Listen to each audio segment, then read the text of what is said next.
बिस्मिल्लाहिर्रहमानिर्रहीम। अस्सलाम वालेकुम। मेरा नाम सैयद हुब्बे अली नकवी है और आज हम चैप्टर नंबर 17 का लेक्चर नंबर 2 पढ़ेंगे एफएससी पार्ट 2 के लिए। ये भी मटेरियल प्रॉपर्टीज़ ऑफ सॉलिड्स के मुतालिक है और कल हमने उसकी कुछ बुनियादी चीज़ें पढ़ी थी। आज उन्हीं से थोड़ा सा आगे चलेंगे और हमारा ये जो मटेरियल प्रॉपर्टीज़ हैं ये 3 लेक्चर्स पर मुश्तमिल होगा। इसका मतलब नेक्स्ट एक लेक्चर भी इसके ऊपर मुझे देना पड़ेगा। अच्छा, सबसे पहले कल हमने बात की थी फ़िज़िक्स ऑफ सॉलिड्स की, यानी जो हमारा चैप्टर नंबर 17 है। और वहाँ हमने देखा था कि स्ट्रेस क्या होती है और स्ट्रेन क्या होती है। तो थोड़ा सा रिपीट मैं कर दूं कि स्ट्रेस का मतलब था हमारे पास फोर्स पर यूनिट एरिया, यानी ये एक ऐसा एजेंट होगी जो कि डिफ़ॉर्मेशन जनरेट करेगी। और जो डिफ़ॉर्मेशन या शक्ल में तब्दीली की हम बात करेंगे, जो चेंज जनरेट होगी वो, या जो बिगाड़ जनरेट होगा, तो यहाँ तब्दीली का मतलब बिगाड़ है, वो एक्चुअली स्ट्रेन कहलाएगा। तो इन दोनों फिज़िकल प्रॉपर्टीज़ या क्वांटिटीज़ के अगर हम रेशो फाइंड कर लें, यानी इन दोनों के दरमियान एक ताल्लुक़ जनरेट करें, तो उस ताल्लुक़ को या उस रेशो को बेसिकली हम इलास्टिक कांस्टेंट कह सकते हैं। इलास्टिक कांस्टेंट्स जो हैं वो आज हम देखेंगे कि जैसे स्ट्रेस और स्ट्रेन तीन तीन किस्म की थी, इसी तरह हम तीन किस्म के इलास्टिक कांस्टेंट्स को पढ़ेंगे। तो सबसे पहले इलास्टिक कांस्टेंट की आप अगर पहली जो हमारे पास जो हमारी इसकी डेफिनेशन कह लें या इसकी जो डिस्क्रिप्शन है, अगर आप उसको देखें तो ये रिलेशन है स्ट्रेस और स्ट्रेन के बारे में। और इसको फिर अगर इसके फर्स्ट टाइप की बात करें, उसको मॉडुलस ऑफ इलास्टिसिटी भी कह देते हैं। जनरली ज़्यादातर हम उसको पढ़ रहे होते हैं, लेंथ के अंदर चेंज को पढ़ रहे होते हैं, इसलिए हम इलास्टिक कांस्टेंट को भी मॉडुलस ऑफ इलास्टिसिटी कह सकते हैं। अच्छा, ये एक रिलेशन है, यहाँ आपको ग्राफ भी एक नज़र आ रहा होगा जिसके अंदर स्ट्रेस और स्ट्रेन के दरमियान एक ग्राफ है। और जब तक कोई ऑब्जेक्ट जो है वो अपनी इलास्टिक लिमिट के अंदर रहता है, तो तब तक हम देखेंगे कि स्ट्रेस और स्ट्रेन आपस में डायरेक्टली प्रोपोर्शनल है। और अगर ये आपस में डायरेक्टली प्रोपोर्शनल हैं तो फिर हम उस वक्त पढ़ेंगे मॉडुलस ऑफ इलास्टिसिटी को। अगर ये डायरेक्टली प्रोपोर्शनल नहीं है, यानी पॉइंट ए से आगे हम निकल जाते हैं, तो फिर हम मॉडुलस ऑफ इलास्टिसिटी को नहीं पढ़ सकते। यहाँ हम इलास्टिक कांस्टेंट की अगर यूनिट की बात करें तो याद रखें कि स्ट्रेन जो था वो change in length over length था, या change in volume over volume था, या change in shape over shape कह ले था। तो बेसिकली जब एक सेम क्वांटिटीज़ के दरमियान जब डिवीजन आ जाती है या रेशो आ जाती है, तो फिर उसमें यूनिट्स नहीं आते। इसका मतलब है जो स्ट्रेन था उसका कोई यूनिट नहीं था। तो अगर स्ट्रेन का कोई यूनिट नहीं था तो फिर इलास्टिक कांस्टेंट का यूनिट भी वही हो जाएगा जो स्ट्रेस का यूनिट था। इसका मतलब है न्यूटन पर मीटर स्क्वायर, या फिर हम उसको पास्कल बोलते हैं। कल हमने ये बात पढ़ ली थी। अच्छा, हम इससे आगे चलते हैं। तो मॉडुलस ऑफ इलास्टिसिटी की हम बेसिकली टाइप्स की अगर हम बात करते हैं तो तीन किस्म की हम इसकी टाइप्स पढ़ सकते हैं। एक को कहते हैं यंग्स मॉडुलस, जिसका सिंबल कैपिटल वाई होगा। दूसरा जो है वो बल्क मॉडुलस है, इसका सिंबल कैपिटल के होगा। और इसी तरीके से हमारे पास शीयर मॉडुलस है, जिसे मॉडुलस ऑफ रिजिडिटी भी बोलते हैं, और इसका सिंबल बुक में जी मौजूद है। इसके अलावा भी सिंबल्स इसके लिए यूज़ होते हैं, मगर हम बुक को ही फॉलो करेंगे। अगर हम यंग्स मॉडुलस की बात करें तो मैंने लेफ़्ट साइड पर यंग मॉडुलस और बल्क मॉडुलस और शीयर मॉडुलस लिखे हैं, और उन्हीं की इक्वेशंस मैंने राइट साइड पर लिखी हैं। बेसिकली हाथ से लिख के मैंने इसकी तस्वीर लगा दी है, क्योंकि इन सिंबल्स पे काफ़ी टाइम लग रहा था। तो यंग्स मॉडुलस की अगर हम डिस्क्रिप्शन की बात करें कि ये है क्या चीज़, तो ये बेसिकली लीनियर डिफॉर्मेशन के केस के अंदर टेंसाइल या फिर कंप्रेसिव स्ट्रेस की टेंसाइल या फिर कंप्रेसिव स्ट्रेन के साथ रेशो है। तो इसका मतलब है यंग मॉडुलस वाई जो है वो F over A whole divided by change in length over original length, यानी delta L over L naught, या डेल्टा एल ओवर एल भी आप इसे कह सकते हैं, या दूसरे मानों में tensile stress over tensile strain के बराबर है।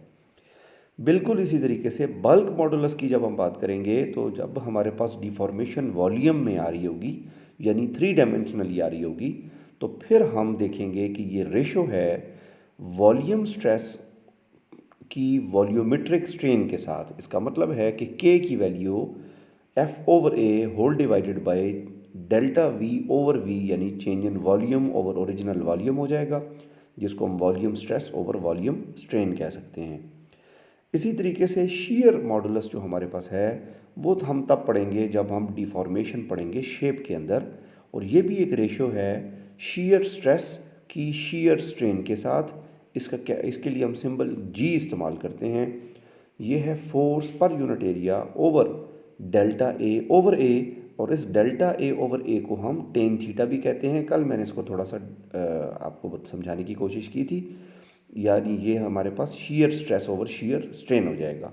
तो टेन थीटा जो है वो क्योंकि परपेंडिकुलर ओवर बेस होता है, तो हम अगर बुक में एक फिगर बनी हुई है 17.3, उसका सी पार्ट अगर आप देखें तो एक आपको क्यूब नज़र आ रहा है जिसके ऊपर एक स्ट्रेस अप्लाई हुआ, तो उसकी शेप में चेंज आ रही है। तो उसकी क्यूब की जो एक साइड है वो स्मॉल a है, और जो चेंज इन शेप आ रही है या उसकी जो डिफॉर्मेशन आ रही है वो डेल्टा A आ रही है। तो वहाँ अगर आप देखें तो एक राइट एंगल जो ट्रायंगल बनती है जिसकी बेस A के बराबर और जिसका परपेंडिकुलर डेल्टा A के बराबर बनता है। तो टेन थीटा की डेफिनेशन अगर आप देखें, क्योंकि ये परपेंडिकुलर ओवर बेस है, तो फिर हमारे पास उसकी जगह डेल्टा A/A आ जाएगा। ये जो मैं बोल रहा हूँ, अगर आप इस डायग्राम को अपने सामने रख कर सुनेंगे तो आपको ज़्यादा अच्छी समझ आएगी। बुक की इस डायग्राम को जो कि 17.3C है आप ओपन करें, और उसके बाद ये जो मैंने अभी बोला है पिछले 1-1.5 मिनट को रिपीट करें, दोबारा से सुन लें आप इसको। अच्छा, हम इससे आगे चलते हैं। तो ये एक इम्पॉर्टेंट टॉपिक है हमारा, elastic limit and yield strength. Book में इसकी डिटेल्स मौजूद हैं, मैंने सिर्फ इसमें जो मेजर पॉइंट्स हैं उनको डिस्क्राइब करने की कोशिश की है। आपने इसको ज़्यादा तवज्जो से समझना है और बुक को भी फॉलो करना है, बुक को ज़रा पढ़ भी लेना है इसके बारे में। तो इलास्टिक लिमिट या यील्ड स्ट्रेंथ के लिए एक एक्सपेरिमेंट बेसिकली परफॉर्म किया जा रहा है, और उस एक्सपेरिमेंट के अंदर क्या किया जा रहा है कि एक मेटेलिक वायर लेकर उसके ऊपर एक लगातार स्ट्रेस अप्लाई किया जा रहा है, जिसकी वजह से उसमें एक स्ट्रेन जनरेट हो रहा है या डिफॉर्मेशन जनरेट हो रही है। अच्छा, अब जब उसमें स्ट्रेस अप्लाई हो रहा है और उसके बदले में कोई स्ट्रेन जनरेट हो रहा है, तो हम स्ट्रेस और स्ट्रेन के दरमियान का बिहेवियर देखने के लिए ग्राफ प्लॉट कर लेते हैं। यहाँ आपको एक ग्राफ प्लॉट हुआ हुआ नज़र आ रहा होगा। एक्स एक्सेस के ऊपर हमने स्ट्रेन और वाई एक्सेस के ऊपर हमने स्ट्रेस को अप्लाई कर दिया है, यानी इनकी वैल्यूज़ हम लिखेंगे। तो आपको यहाँ पे कुछ रीजन्स नज़र आएंगे, ये मैं लिखना भूल गया। ओरिजिन को आप ओ कह दें, यानी जहाँ से ये ग्राफ स्टार्ट हो रहा है आप उसको ओ कह दें। ऊपर जो फर्स्ट पॉइंट आपको नज़र आ रहा है वो ए है, सेकंड पॉइंट बी है, थर्ड सी है और फोर्थ पॉइंट डी नज़र आ रहा है। इसके साथ आपको चार जो पॉइंट्स हैं, इन चार पॉइंट्स के साथ एक एक और सिंबल बना हुआ भी नज़र आएगा। ये sigma P, sigma E, sigma M and sigma F है। ये हैं क्या, ये आप लेफ़्ट हैंड साइड पे इसकी डिटेल्स देख सकते हैं। तो सबसे पहली चीज़ जो पॉइंट ए पर मौजूद है वो है प्रोपोर्शनल लिमिट। ये याद रखें कि स्ट्रेट लाइन जो आती है, यानी अगर आपको याद हो तो हमने यहाँ पे एक ग्राफ के अंदर देखा था कि अगर हम ओ से ए पॉइंट तक जाएं तो बिल्कुल एक स्ट्रेट लाइन हमारे पास आई थी, और जब ये स्ट्रेट लाइन आई थी तो हमने कहा था कि स्ट्रेस और स्ट्रेन आपस में डायरेक्टली प्रोपोर्शनल है। तो जब तक स्ट्रेस और स्ट्रेन आपस में डायरेक्टली प्रोपोर्शनल रहेंगे तो बेसिकली हम प्रोपोर्शनैलिटी को फॉलो कर रहे होंगे, और जिस पॉइंट के बाद ये डायरेक्टली प्रोपोर्शनल नहीं रहेंगे, यानी वो आखिरी पॉइंट जहाँ तक वो प्रोपोर्शनल हैं, उस पॉइंट को हम कहते हैं प्रोपोर्शनल लिमिट। लिमिट का मतलब वैसे भी हद होता है, यानी एक ऐसी पॉइंट जिसके बाद उस बिहेवियर में तब्दीली आ जाएगी। अच्छा, इसकी प्रोपोर्शनल लिमिट की जब हम बात करें स्ट्रेस स्ट्रेन कर्व के अंदर, तो यहाँ पे हमारे पास एक लीनियर बिहेवियर नज़र आ रहा है। जो अच्छा, एक ये बात ध्यान में रखनी है कि जो प्रोपोर्शनल लिमिट होती है वो दर हकीकत इलास्टिक लिमिट का एक हिस्सा ही होती है, यानी इलास्टिक लिमिट का पार्ट है। तो बेसिकली आप इस प्रोपोर्शनल लिमिट को भी इलास्टिक रीजन के अंदर ही शामिल करेंगे, इसीलिए किताब ने इसके लिए सिग्मा ई भी लिखा हुआ है। हालांकि यहाँ नहीं लिखना चाहिए, मगर बहरहाल सिग्मा ई भी लिखा हुआ है। अच्छा, इसके बाद अगर आप देखें कि जैसे ही आप पॉइंट ए को क्रॉस करते हैं तो अब प्रोपोर्शनैलिटी डिस्टर्ब हो जाती है। इसका मतलब है कि स्ट्रेस और स्ट्रेन में स्ट्रेस अब मज़ीद ज़्यादा भी अप्लाई करें, हो सकता है स्ट्रेन यानी स्ट्रेस थोड़ी अप्लाई करें, स्ट्रेन फिर भी ज़्यादा आ रही हो। यानी अब जो बिहेवियर है उसमें एक तब्दीली आएगी, बट अभी भी ये इलास्टिक लिमिट्स के अंदर ही होगा। इलास्टिक लिमिट का मतलब अब ये होगा कि वो पॉइंट कि जहाँ से अगर स्ट्रेस रिमूव कर दी जाए तो जितनी स्ट्रेन जनरेट हुई होगी या जितनी डिफॉर्मेशन या बिगाड़ जनरेट हुआ होगा वो ख़त्म हो जाएगा, दोबारा से चीज़ अपनी असल हालत पर वापस चली जाएगी। तो इलास्टिक लिमिट वो आखिरी पॉइंट है, यानी पॉइंट बी, कि जहाँ तक अगर किसी चीज़ को खींचा जाए या किसी चीज़ को दबाया जाए तो उसके बाद अगर उस पर से स्ट्रेस हटा दी जाए तो वो अपनी ओरिजिनल हालत को मेंटेन कर लेगी या उसको रीगेन कर लेगी। जबकि अगर आपने पॉइंट बी को क्रॉस कर दिया, इस पॉइंट बी को यील्ड पॉइंट भी बोलते हैं, तो जैसे ही आपने पॉइंट बी को क्रॉस किया उसके बाद फिर तौबा का दरवाज़ा बंद हो जाएगा। इसका मतलब है कि इलास्टिक लिमिट अब नहीं रहेगी, और इलास्टिक लिमिट नहीं रहेगी तो इसका मतलब ये है कि अब ऑब्जेक्ट के अंदर प्लास्टिक डिफॉर्मेशन आ जाएगी। इसका मतलब है परमानेंट चेंज आ जाएगी, परमानेंट डिफॉर्मेशन। पॉइंट बी के बाद ऑब्जेक्ट वापस अपनी असल हालत पर नहीं जाएगा। ये आखिरी पॉइंट पॉइंट बी है जहाँ तक आप ये कर सकते हैं। अच्छा, इसके बाद हमारे पास पॉइंट सी एक नज़र आ रहा है। पॉइंट सी को हम कहते हैं अल्टीमेट टेंसाइल स्ट्रेंथ, UTS, या सिग्मा एम भी बोलते हैं जी इसको। ये मैक्सिमम स्ट्रेस है जो कि कोई मटेरियल बर्दाश्त कर सकता है। मटेरियल बर्दाश्त कर सकता है, ऐसे मुराद ये है कि चेंज तो आ रही होगी उसके अंदर, मगर कम से कम वो टूट नहीं रहा होगा, या कम से कम उसके अंदर कोई फ्रैक्चर जनरेट नहीं हो रहे होंगे, क्रैक्स जनरेट नहीं हो रहे होंगे, टूट नहीं रहा होगा वो। तो इस पॉइंट को हम, या इसको हम नॉमिनल स्ट्रेंथ भी कहते हैं। यानी बेसिकली अगर आप किसी मटेरियल की स्ट्रेंथ को देखना चाहते हैं कि कहाँ तक वो टूटेगा नहीं, तो बेसिकली हम सिग्मा एम तक जाएंगे या अल्टीमेट टेंसाइल स्ट्रेंथ मैयर करने की कोशिश करेंगे। अच्छा, अगर अल्टीमेट टेंसाइल स्ट्रेंथ से हम आगे चले जाएं तो ज़रूरी नहीं है कि उसके फ़ौरन बाद कोई चीज़ टूट जाए, मगर अब किसी भी लम्हे को वो चीज़ ब्रेक कर सकती है। और जिस जगह वो ब्रेक करती है डिपेंड करता है चीज़ की अपनी नेचर के ऊपर, उसके अपने उसकी केमिकल या फिज़िकल स्ट्रक्चर के ऊपर। तो एक ऐसा पॉइंट आता है जिसको हम फ्रैक्चर स्ट्रेस कहते हैं, सिग्मा एफ, और उस पॉइंट के ऊपर वो मटेरियल ब्रेक कर जाता है या उसमें क्रैक्स जनरेट हो जाते हैं, बिल्कुल भी टूट सकता है। तो ये जो हमने तमाम चीज़ें पढ़ी हैं, ये याद रखना है कि ये हमने एक डक्टाइल मटेरियल के बारे में पढ़ी हैं। अब मटेरियल्स दो तरह के होते हैं, ब्रिटल और डक्टाइल। इसकी डिटेल मैं अभी थोड़ी देर बाद बताऊंगा। तो ये सारा का सारा कुछ, उसकी वजह ये थी कि ब्रिटल के अंदर ये तमाम रीजन्स अवेलेबल नहीं होते, तो ये तमाम रीजन्स डक्टाइल मटेरियल्स के अंदर अवेलेबल होते हैं। और डक्ट कहते हैं नाली को या पाइप को। डक्टाइल का मतलब है ऐसी चीज़ जिसको हम नाली या पाइप की शक्ल में ढाल सकें। यानी नाली या पाइप तो वैसे इसका नाम रख दिया गया है, इसका मतलब है कोई ऐसी चीज़ जिसको हम तारों की शक्ल में, शीट्स की शक्ल में, या जो हम शक्ल चाहें उसके अंदर लेकर जा सकें। आपने देखा होगा कि सोने की तारें बनाई जा सकती हैं, सोने से जेवर बन जाता है, चांदी से जेवर बन जाता है। इसी तरीके से कॉपर से, लोहे से, प्लेटिनम से और मुख्तलिफ़ धातों से हम मुख्तलिफ़ किस्म के टूल्स बना सकते हैं, प्लेट्स बना सकते हैं, चम्मच बना सकते हैं, कोई भी ऐसी चीज़ जो हम बनाना चाहें। तो इसका मतलब है कि हम इसकी शक्ल को प्लास्टिक डिफॉर्म कर सकते हैं, मतलब उसको परमानेंटली चेंज कर सकते हैं, और ये शक्ल चेंज करने की वजह से टूटता नहीं है।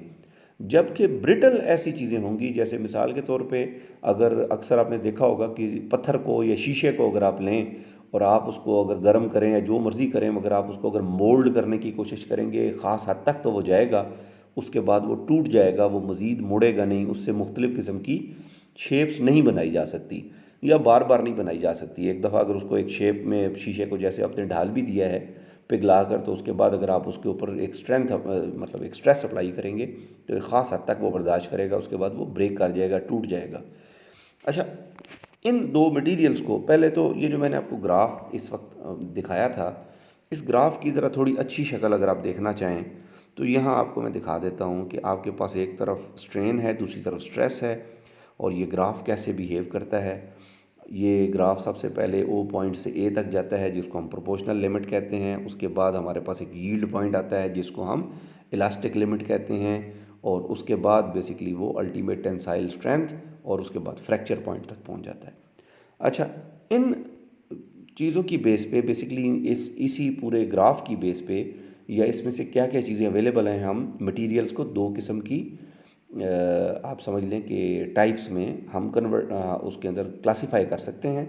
पहले को हम डक्टाइल सब्सटेंसेस कह रहे हैं। मैंने आपको समझा दिया है कि डक्टाइल ऐसी चीज़ें होंगी जिनकी शेप में तब्दीली मुमकिन होगी। तो ऐसी चीज़ों में हम लेड, कॉपर, गोल्ड, आयरन और कोई भी आप प्लेटिनम, किसी भी किस्म का एल्युमिनियम, कोई भी धात आप ले लें, ज़्यादातर धातें इसके अंदर आ जाती हैं। ये डक्टाइल सब्सटेंसेस होते हैं। उसकी वजह ये होती है कि इनमें प्लास्टिक डिफॉर्मेशन आती है, मगर प्लास्टिक डिफॉर्मेशन भी एक लिमिट है, ज़ाहिर सी बात है। उससे ज़्यादा अगर आप उसको खींचेंगे या बेंड करेंगे या दबाएंगे तो वो टूट भी सकता है। मगर उसके प्लास्टिक डिफॉर्मेशन से लेके उसके टूटने के दरमियान का जो रीजन है वो बहुत लार्ज है। इसका मतलब है वो फ़ौरन नहीं टूटेगा। जबकि ब्रिटल सब्सटेंसेस के अंदर मसला ये है कि जैसे ही इलास्टिक लिमिट क्रॉस होती है तो वो प्लास्टिक डिफॉर्मेशन की तरफ जाने के बजाय ब्रेक कर जाता है। यानी इलास्टिक लिमिट तक तो आप उसको, शीशे के अंदर भी लचक है, ठीक है, लकड़ी के अंदर लचक है, शीशे में लचक है, पत्थरों में भी मतलब एक बहुत मामूली हद तक ज़रूर है लचक। तो अगर आप उसको किसी हद तक उसके ऊपर एक स्ट्रेस अप्लाई करते हैं, जब तक उसकी इलास्टिक लिमिट है तब तक तो वो मुड़ेगा और वापस अपनी जगह आ जाएगा। मगर अगर आपने इलास्टिक लिमिट क्रॉस की तो फ़ौरन ही वो ब्रेक कर जाएगा और वो प्लास्टिक डिफॉर्मेशन अपने अंदर नहीं होने देगा। तो आज के लिए इतना ही था जी। इसके बारे में किसी किस्म का कोई क्वेश्चन हो तो आप लोग अपने अपने व्हाट्सएप ग्रुप्स में अपने अपने मुतल्लिका टीचर्स से पूछ सकते हैं। आसान सा टॉपिक था, मैंने इसको बड़ी ठहर ठहर कर और आसानी से समझाने की कोशिश की है। काइंडली इन चीज़ों को अपने पास नोट ज़रूर किया करें। मोबाइल पे अगर आप काम कर रहे हैं तो स्क्रीनशॉट्स ले लें। बेहतर यह है कि मोबाइल है तब भी आप पेपर के ऊपर इन चीज़ों को लिख लिया करें ताकि आपके नोट्स भी बनते रहें और इसको बाद में याद करने में भी आसानी हो। अल्लाह हाफ़िज़।